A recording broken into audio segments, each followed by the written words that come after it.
सुमित जी, बिल्कुल ठीक कहा आपने। भारत की इकोनॉमी तो ऑलरेडी हाई है, उसे और बूस्ट मिलेगा। लेकिन ब्रिटेन में कई प्रधानमंत्री आए और गए क्योंकि वहां की इकोनॉमी को कोई संभाल नहीं पाया। तो साफ है कि इस डील से ब्रिटेन की पीएम की कुर्सी तो मजबूत होगी, यानी कि हम उनकी कुर्सी को सहारा देने का काम कर रहे हैं। देखिए, अभी ब्रिटेन की जो हालत है, ब्रिटेन में मतलब कहते हैं ना, एक डूबता हुआ सूरज है। एक वो अपने आप को कहने को तो वो कहते हैं जी हम वो अब भी कॉमनवेल्थ वॉमनवेल्थ का वो झुंझुना बजाते हैं। हम्म। इसी इसी लंदन में एक जगह है जिसे कहते हैं सिटी ऑफ लंदन। ऐसा माना जाता है कि दुनिया का जो डीप स्टेट है उसका हेडक्वार्टर सिटी ऑफ लंदन में है। पर लंदन का एक बड़ा फाइनेंशियल सिस्टम है, एक अमेरिका के बाद अगर एक इंडिपेंडेंट बड़ा फाइनेंशियल सिस्टम है, ये लंदन का है। इस एग्रीमेंट के बाद हमें लंदन के फाइनेंशियल सिस्टम का एक्सेस मिलेगा।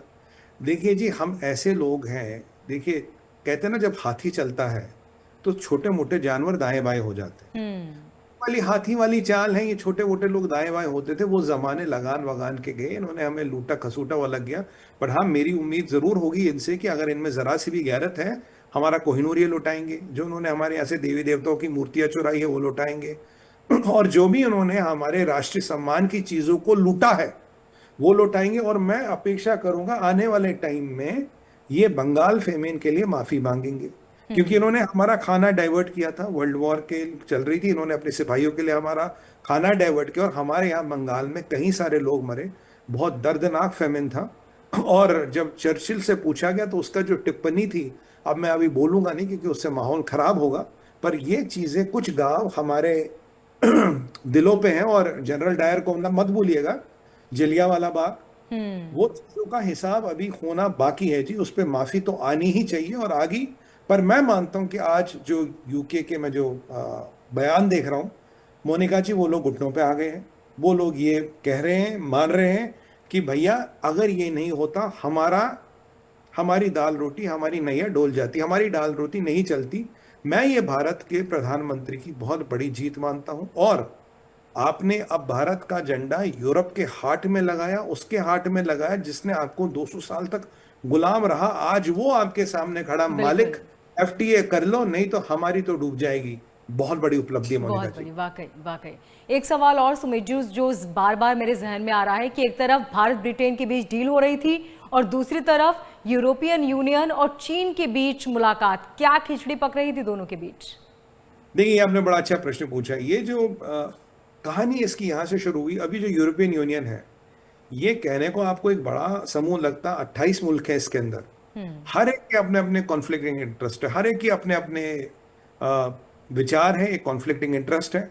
यहाँ जो बड़े यहाँ के जो भाई लोग हैं वो है फ्रांस, वो है जर्मनी और वो है स्पेन और किसी हद तक इटली। बाकियों की यहाँ चलती नहीं है।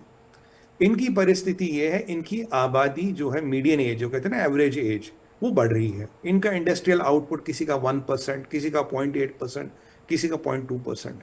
इंडस्ट्रियल आउटपुट से, इंडस्ट्रियल ग्रोथ से 3 गुना 4 गुना इंटरेस्ट रेट है। एजिंग पॉपुलेशन है। बर्थ रेट इनका नेगेटिव है जी, नेगेटिव। आबादी सुकुड़ रही है। बुड्ढों का देश हो रहा, कहना नहीं चाहिए। और इंडस्ट्रियल आउटपुट, पीएमआई देखते हैं, purchase managers index, factory index, ये सब इंडेक्स जो इकोनॉमी में देखे जाते हैं, ये सब इनके गिर रहे हैं। अब ऐसे में ये लोग पड़ गए हैं चीन के चक्कर में। हम्म। अब इनका बड़ा ट्रेड था जी अमेरिका के साथ, इनका बड़ा ट्रेड था चाइना के साथ। अब होता क्या है, अमेरिका के साथ जो ट्रेड है वहां इनको सरप्लस है, हम्म। वहीं अमेरिका से पैसे कमाते हैं। पर चाइना के साथ इनका ट्रेड डेफिसिट है। और ट्रेड डेफिसिट भी कितना, 350 बिलियन डॉलर। मानिएगा, 350, मतलब पाकिस्तान का जितना जीडीपी है, 350 बिलियन डॉलर का ट्रेड डेफिसिट है। हम्म। यहां देखिए, ये ट्रेड डेफिसिट 9 सालों में डबल हुआ है। 9 सालों में ये ट्रेड डेफिसिट डबल हुआ है। डोनाल्ड ट्रंप कहते हैं, भाई तुम मेरे से व्यापार करके पैसे कमाते हो, तुम मेरी गाड़ियां नहीं लेते, तुम हाँ। मेरे एग्रीकल्चर प्रोडक्ट्स नहीं लेते। बाय द वे, हमारे ट्रेड डील के बाद हमारे सारे एग्रीकल्चर प्रोडक्ट्स यूके जा सकते, कहीं कोई रुकावट नहीं है। कहते हैं तुम मेरे ट्रेड डील नहीं लेते, तुम मुझसे पैसा कमाते और ये पैसा तुम उठा के मेरे नंबर 1 दुश्मन चीन को दे रहे हो। भैया ये कब तक चलेगा? अब अब देखिए अंदर की कहा क्या कहानी है। जर्मनी और शायद फ्रांस, इनका चाइना के साथ अगर आप इंडिविजुअल लेवल पे व्यापार देखेंगे तो ट्रेड सरप्लस था। हम्म। पर यूरोपियन यूनियन इसका खामियाजा भुगतती थी। इसीलिए यूके के एक निकलने का कारण ब्रेक्सिट का यही था, कह रहा हम अपनी इकोनॉमी, अपनी अर्थव्यवस्था अपने हिसाब से चलाएंगे, तुम्हारे चक्कर में हमें नहीं पड़ना। छोटे छोटे देश, क्रोएशिया, जैसे देश, इनकी इकोनॉमियों को चीन बर्बाद कर चुका, खत्म कर चुका है। इन्हें नेटो पुतिन का डर दिखा के एक साथ रखता है। इन्हें ट्रम्प कहता 5% जीडीपी का तो मैं तुम्हें हथियार बेचूंगा। और ये लोग बिल्कुल हैरान परेशान है। मतलब भानुमति का पिटारा मान लीजिए, मोटा मोटा तो यही कहेंगे।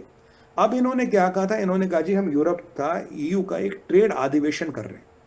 इन्होंने शी जिनपिंग को चिट्ठी लिखी, साहब आप आइए, ब्रसल्स आइए, जरा एक अधिवेशन होगा तो विचार विमर्श करते। तो शी जिनपिंग ने जी मना कर दिया, कहता मेरे पास टाइम नहीं है तुम जैसे लोगों से मिलने का। यहां ट्रंप ने इन्हें डंडा कर रखा। ट्रंप ने कहा भैया अगर तुमने 1 अगस्त तक मेरे साथ डील साइन नहीं की, मुझे लगता जो तो मुश्किल है, आज 25-26 पे तो हम बैठे ही हैं, भैया तुम पे मैं 31% टैरिफ लगाऊंगा। 31% टैरिफ अगर इन पे लगता है तो करीब करीब इन पे 100 बिलियन यूरो का फटका लगता है। अमेरिका पे 70-72 का लगेगा अगर ये वापस टैरिफ लगाते। पर ट्रंप ने कहा अगर तुमने मेरे पे टैरिफ फिर लगाया तो मैं टैरिफ के ऊपर टैरिफ लगा दूंगा। आप जानते हैं ट्रंप कर भी सकते हैं। हाँ। तो मतलब इनकी इकोनॉमी जिसकी हालत खस्ता क्या, खराब क्या, बर्बाद है, उस पे 100 से 200 बिलियन डॉलर का फटका लगने वाला है। और बादशाह सलामत लोग कहाँ जा रहे हैं? बादशाह सलामत लोग, जब चाइना का बादशाह इनसे मिलने नहीं आया तो देखिए चाइना की एक नीति होती है, चाइना हमेशा टॉप पॉलिटिशियन को करप्ट करता है।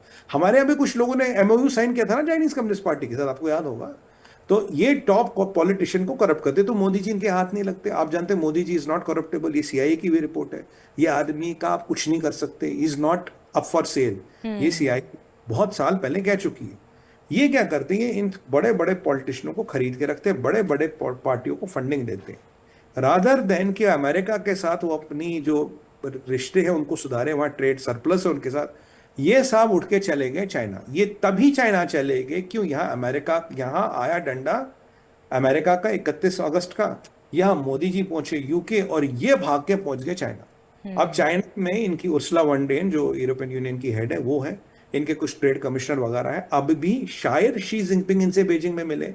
अगर पर मैं इसके डीप में जाऊं, परिस्थिति क्या है, चाइना कहता जी तुमने मेरे 2 बैंक बैन कर दिए, तुमने मेरे को पीछे, तुमने मेरे पे आरोप लगाया हमने रियल अर्थ वगैरह नहीं दे रहे हो, तुमने मेरे सेमीकंडक्टर जो टिप्स या टेक्नोलॉजी जो रिलेटेड इक्विपमेंट था वो मुझे दिया नहीं, तो भाई साहब मैं आपके यहाँ इन्वेस्ट क्यों करूं, मैं आपसे व्यापार तो नहीं करूंगा।